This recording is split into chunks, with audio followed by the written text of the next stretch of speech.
Álvaro Bruno para mais uma videoaula da Escola Bíblica Dominical da nossa CPAD, Casa Publicadora das Assembleias de Deus.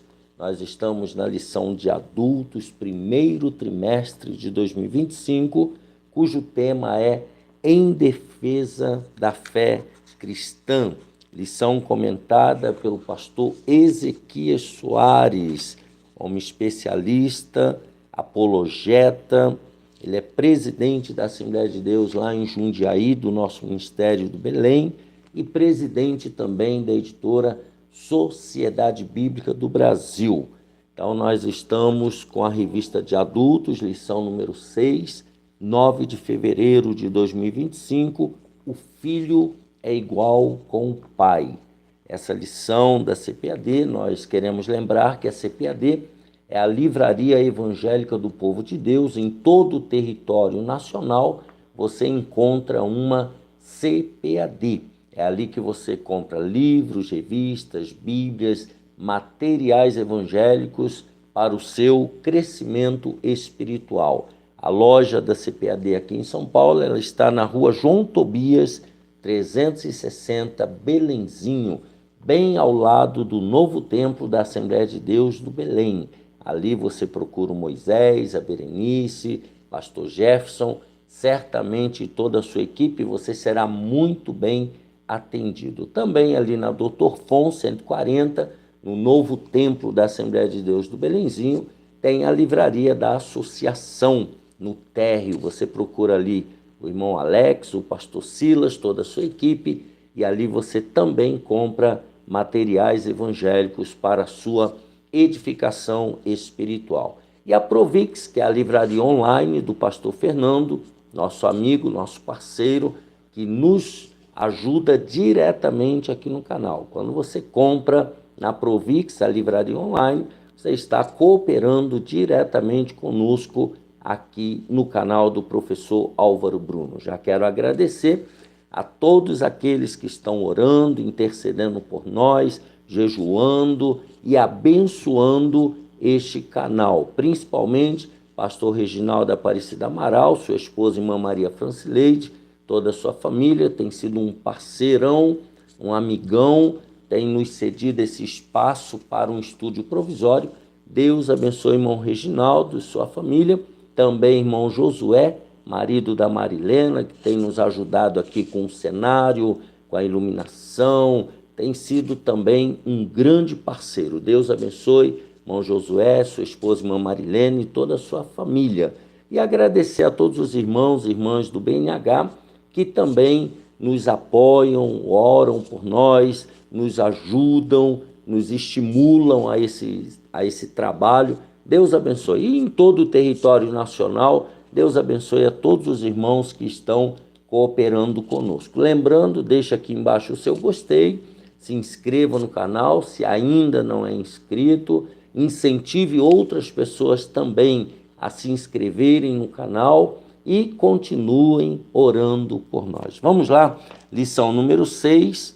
Se quiser deixar aqui algum comentário, alguma observação, isso será muito importante para o desenvolvimento do nosso canal. Vamos lá, lição 6, 9 de fevereiro de 2025. Lembrando que aqui embaixo tem uma playlist das aulas anteriores. Se você perdeu alguma aula, vai lá na playlist, assiste as aulas anteriores, elas estão muito interessantes. Nós estamos falando sobre apologética, sobre heresias, né? Então são matérias maravilhosas que nos ajudam a crescer espiritualmente. O tema dessa lição é: o filho é igual com o pai. Texto áureo está em Hebreus, capítulo 1, versículo 8. Mas do filho diz: ó Deus, o teu trono subsiste pelos séculos dos séculos. Cetro de equidade é o cetro do teu reino. Verdade prática. O termo teológico filho de Deus, ele colocou entre aspas, é título. Sendo assim, a existência de Jesus é desde a eternidade junto ao Pai. João 10, do versículo 30 ao 38, diz assim na leitura bíblica em classe: eu e o Pai somos um. Os judeus pegaram então outra vez em pedras para o apedrejarem.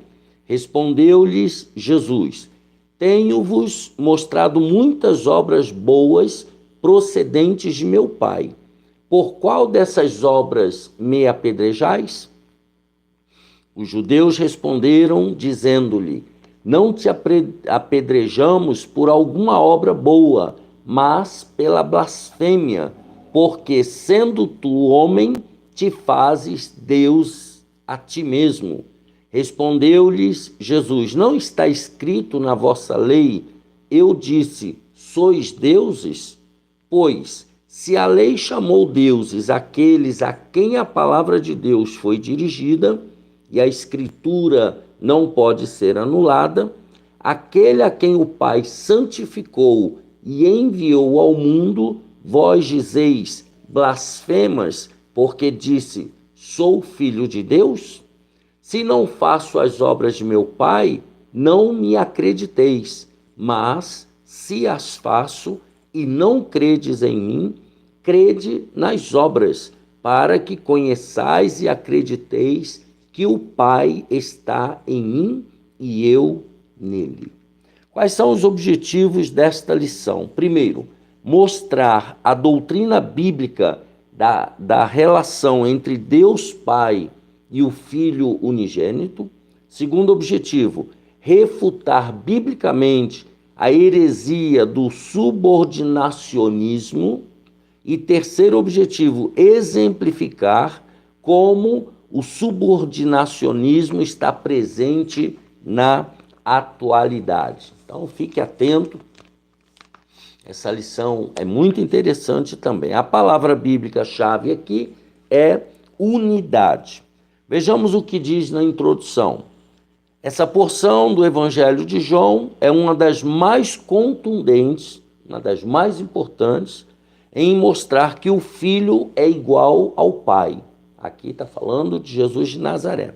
Afirmar que Jesus é o Filho de Deus, mas não o próprio Deus, olha a diferença, é uma contradição em si mesmo. O embate de Jesus com os religiosos lá no Templo de Jerusalém revela essa verdade. E isso que a presente lição pretende mostrar e explicar com sólidos fundamentos escriturísticos. Então, nós vamos olhar isso daqui, vamos entender pela própria Bíblia essa realidade, que Jesus é um com o Pai. A doutrina bíblica da relação do Filho com o Pai. Ideia de filho. Vamos lá. O conceito de filho no pensamento judaico implica a igualdade com o Pai. Vejamos isso aí em Mateus 23.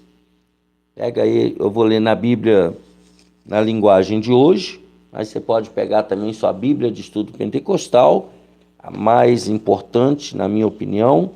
Mateus 23, do 29 ao 31.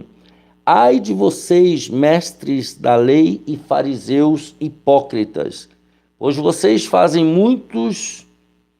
túmulos bonitos para os profetas e enfeitam os monumentos das pessoas que viveram de modo correto.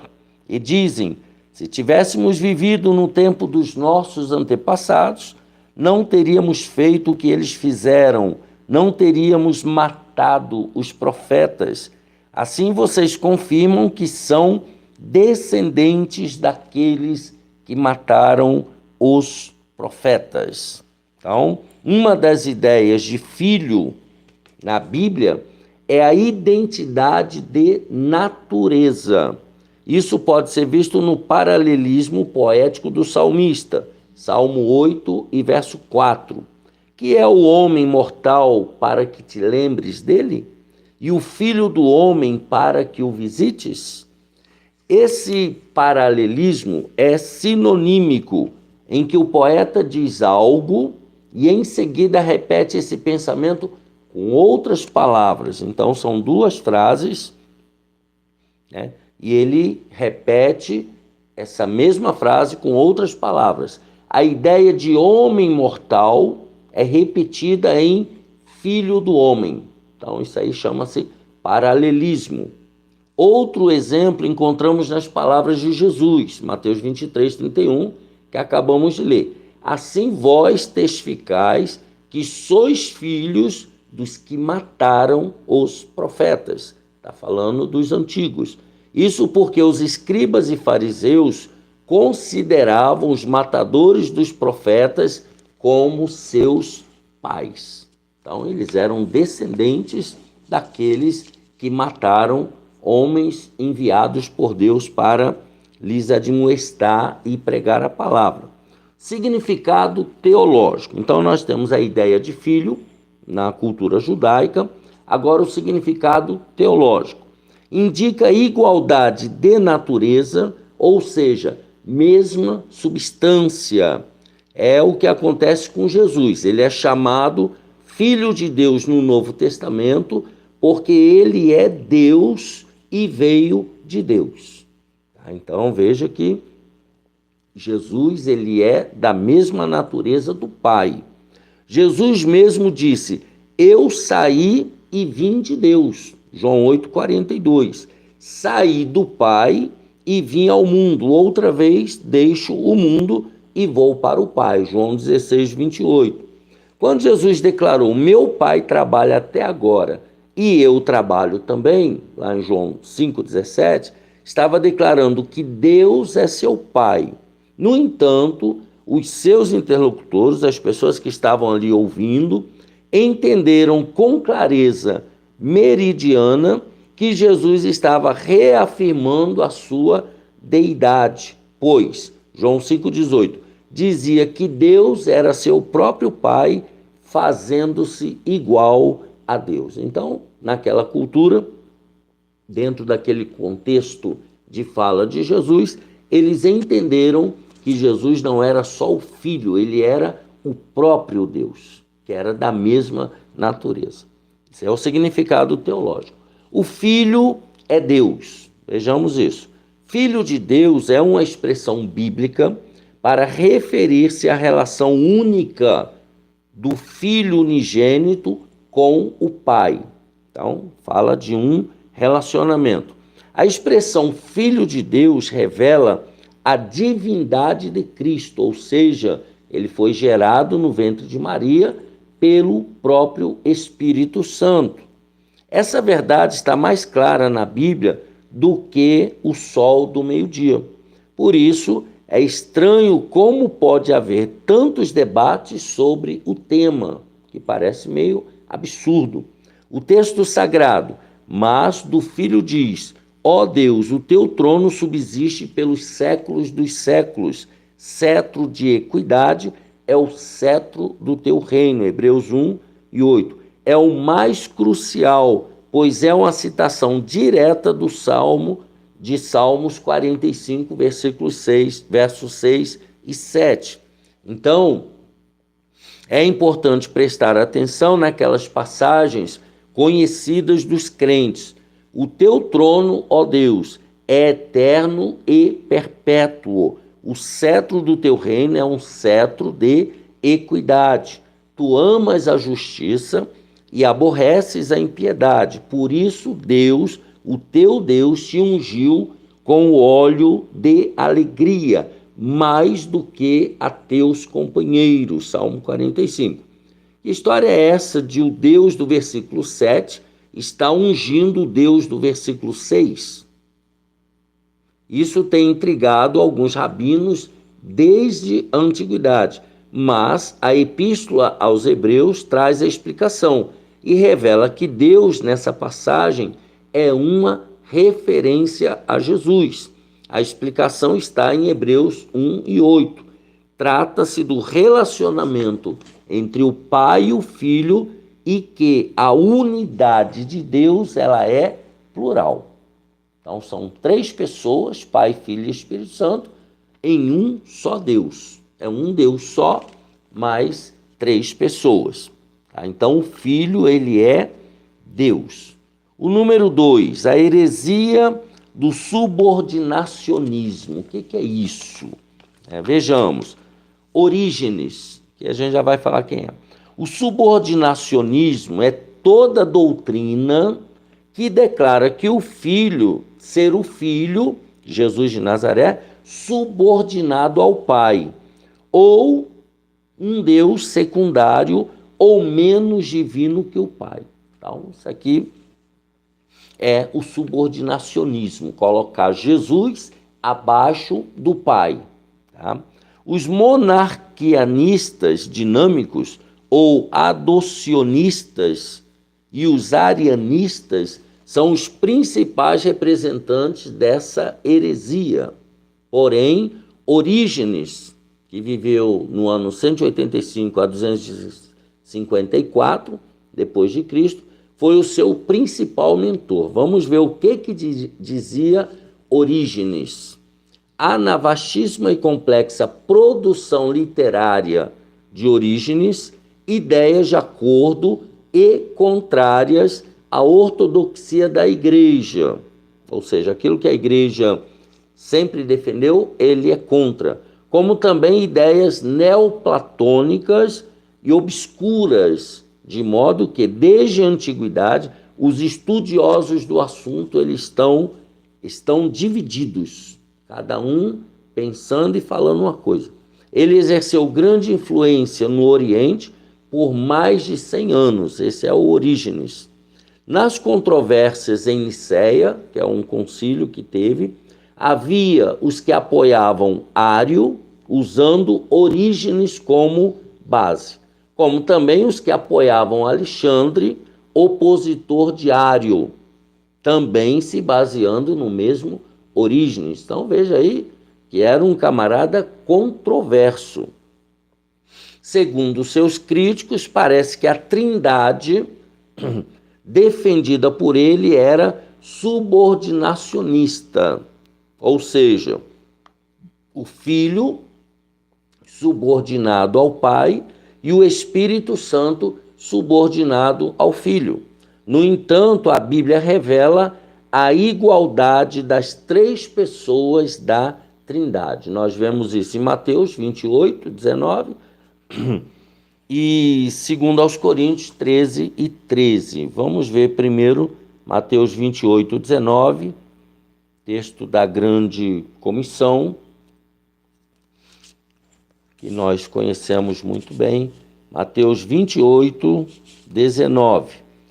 Portanto, vão a todos os povos do mundo e façam com que sejam meus seguidores, batizando esses seguidores em nome do Pai, do Filho e do Espírito Santo. Então, mostrando aí que as três pessoas, elas são do mesmo nível, elas são iguais, em essência. No período pré-niceno, vejamos, o subordinacionismo foi, nos séculos 2 e 3, ano 200 e 300, uma tentativa, ainda que equivocada, de preservar o monoteísmo, mas que negou a divindade absoluta de Jesus. Então, eles defendiam que Deus era um só, mas eles defendiam que Jesus, eles negavam que Jesus não era divino, não era totalmente divino. Seus expoentes consideravam Cristo como Filho de Deus inferior ao Pai, por causa dessa ideia de Pai e Filho. Eles afirmavam que o próprio Cristo declarava a sua inferioridade, e isso eles o faziam com base numa exegese ruim e numa interpretação fora do contexto de algumas passagens dos evangelhos. Então, era uma interpretação equivocada, uma análise textual equivocada que eles faziam.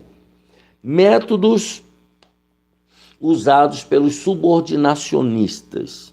Já vimos até agora o ensino bíblico sobre Jesus como o verdadeiro homem e, ao mesmo tempo, o verdadeiro Deus. Nós já estudamos sobre isso. Somente ele é assim, e ninguém mais no céu e na terra possui essa característica de ser totalmente Deus e totalmente homem. No entanto, os subordinacionistas pega ali as escrituras aqui e ali, se utilizando das passagens do Novo Testamento que apresentam o Senhor Jesus como homem e descartam e desconsideram as que afirmam ser Jesus o Deus igual ao Pai. Tá? Então eles vão pegando umas partes aqui e ali e colocam Jesus como homem e desconsideram que Jesus é igual ao Pai em essência e em poder. Número 3. Como o subordinacionismo se apresenta hoje? Como é que isso acontece hoje? No contexto islâmico, o islamismo não considera Jesus como filho de Deus, mas como Messias e profeta, e coloca Maomé acima dele. Então, segundo os islâmicos, Maomé está acima de Jesus. E Jesus seria apenas, na visão deles, um Messias e um profeta. Nenhum cristão tem dificuldade em detectar o erro de doutrina. Isso aqui é uma doutrina falsa, mentirosa. O Alcorão afirma que é blasfêmia dizer que Jesus é o Filho de Deus. Isso com base numa péssima interpretação, pois significaria uma relação íntima conjugal entre Deus e Maria. O mais grave é que seus líderes afirmam que os cristãos pregam esse absurdo.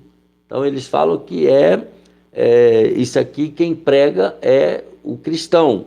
Lamentamos dizer que até mesmo Satanás e seus demônios reconhecem que Jesus é o Filho do Deus Altíssimo. Isso está lá em Marcos 5 e 7.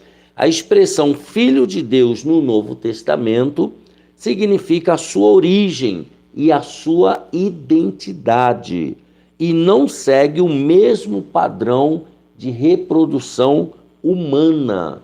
Então, a visão de pai e filho aqui não é na mesma linha humana, é só uma maneira de aproximar e dar significado ao homem daquilo que Jesus é em relação ao Pai. Jesus foi concebido pelo Espírito Santo. Mateus 1, 18. Foi gerado no ventre de Maria pelo Espírito Santo. O movimento das testemunhas de Jeová. Então já falamos do contexto islâmico, agora o movimento das testemunhas de Jeová. Este confessa publicamente que crê na existência de vários deuses. O Deus Todo-Poderoso, Jeová, depois o Deus Poderoso, Jesus, e em seguida outros deuses menores, incluindo bons e maus. Mas a fé cristã não admite a existência de outros deuses. É verdade que a Bíblia faz menção de deuses falsos. Se são falsos, não podem ser de Deus. Gálatas 4 e 8. Declara o apóstolo Paulo: todavia, para nós há um só Deus, o Pai, de quem é tudo e para quem nós vivemos, e um só Senhor, Jesus Cristo, pelo qual são todas as coisas e nós por ele. 1 Coríntios 8 e 6. Eis uma boa pergunta que incomoda as testemunhas de Jeová. Jesus Cristo é uma divindade falsa ou verdadeira? Se a resposta for positiva, elas são obrigadas a reconhecer a divindade de Jesus e a Trindade, o Pai, o Filho e o Espírito Santo. Mas se a resposta delas for negativa, elas estão admitindo que são seguidoras de um Deus falso. Então veja o paradoxo, da fé dos testemunhas de Jeová. Se Jesus é falso, por que elas creem em Jesus? Se Jesus é verdadeiro, por que elas não reconhecem que Jesus é Deus? Então, isso aí é o problema dos testemunhas de Jeová. Conclusão. Então, nós acabamos de falar sobre o subordinacionismo. o que era essa heresia do subordinacionismo, começando aí com Orígenes e pegando vários defensores, né, apologetas, né, adocionistas, arianistas, tá? Todos eles na mesma heresia de deixar Jesus abaixo do Pai, de Jesus ser subordinado ao Pai e do Espírito Santo ser subordinado a Jesus. Aí nós vimos aí o período pré-niceno e depois esses métodos que os subordinacionistas equivocadamente usam para defender sua tese. E hoje nós vimos aí o contexto islâmico e o movimento dos testemunhas de Jeová, como eles pensam a pessoa de Jesus. Então, o termo filho, entre aspas, que não é no mesmo significado que nós usamos cotidianamente, o termo filho em relação a Jesus tem sido assunto de debate teológico desde o período dos pais da igreja, que é o que nós acabamos de falar. A interpretação bíblica equilibrada que se faz é: Jesus é filho unigênito, não porque foi gerado, mas sim porque é da mesma substância do Pai. Ou seja, Jesus, ele é Deus. Então, o Filho, ele é igual com o Pai. Se você quiser saber mais sobre esse assunto, entrar mais em detalhes, tem aí algumas observações e é bom também, na medida do possível, você fazer um curso básico de teologia que vai aprofundar um pouco mais esses conceitos na matéria de cristologia, na matéria doutrina de Deus, na matéria paractologia, né? Paracletologia, que é a doutrina do Espírito Santo. Então, tudo isso se aprofunda mais na escola teológica. Deus te abençoe e te guarde. Deixa aqui embaixo o seu gostei, se inscreva no canal, visite lá a playlist, assista às aulas anteriores e até a próxima, se Deus quiser.